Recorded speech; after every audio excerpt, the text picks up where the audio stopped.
I froze the moment I saw my face taped to the entrance gate, the ink still fresh on the sign, "Do not let him in." Her wedding. My stepdaughter. The girl whose school fees I'd paid, whose nightmares I'd soothed, whose entire life I'd helped stabilize after her father walked out. But there it was, my banishment, printed like a warning label. The guard looked at me with something between pity and obedience.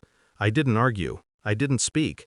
I simply turned around and walked back to my car, the muffled music from the hall fading behind me. She didn't know that, the moment I walked away, her wedding was already over. People assume betrayal comes like a storm, loud, chaotic, impossible to ignore. Mine came quietly, one small moment at a time. It started a year ago. She became distant, cold, whispering to her mother behind closed doors, avoiding me, treating me like an inconvenience in the house I paid for. I shrugged it off. Teenage years, young adulthood, independence, it all makes them ungrateful at times. But then I found the first message. A text from her fiancé to her mother. "I don't want him at the wedding. He's not her real father." Her mother replied, "Leave it to me." The girl I raised stayed silent. That was the moment something in me shifted.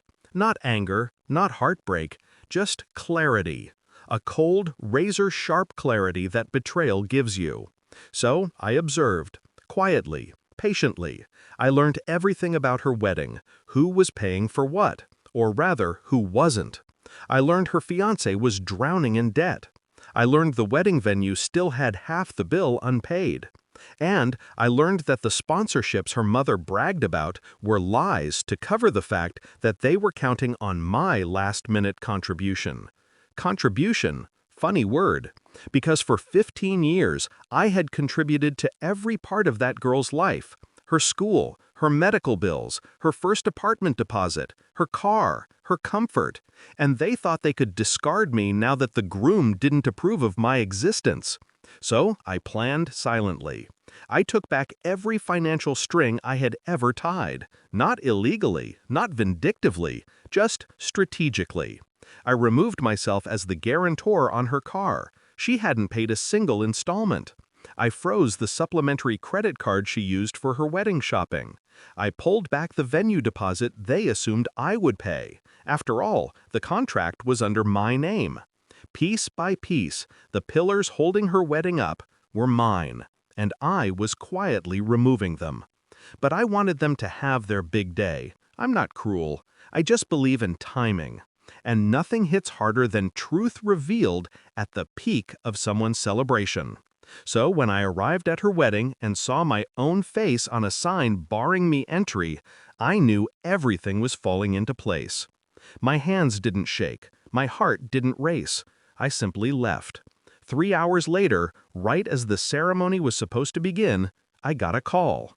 Not from her, not from her mother, from the venue manager. His voice was panicked, desperate. "Sir, we've had to stop the event. The rest of the bill hasn't been paid. They're refusing to leave the hall. We need your confirmation." "My confirmation?" I repeated calmly. "Yes, you're the financial lead on the contract. Without your approval, we're legally required to shut it down." I smiled at my steering wheel. Shut it down. I heard shouting behind him before the call cut. 30 minutes later, my phone exploded with calls. Her mother first, furious, shrieking, incoherent. Then finally, my stepdaughter. Her voice trembled with a mix of entitlement and fear. "How could you do this on my wedding day?" I kept my tone steady. Funny, that's exactly what I was asking myself when I saw my photo taped to the gate. That wasn't me.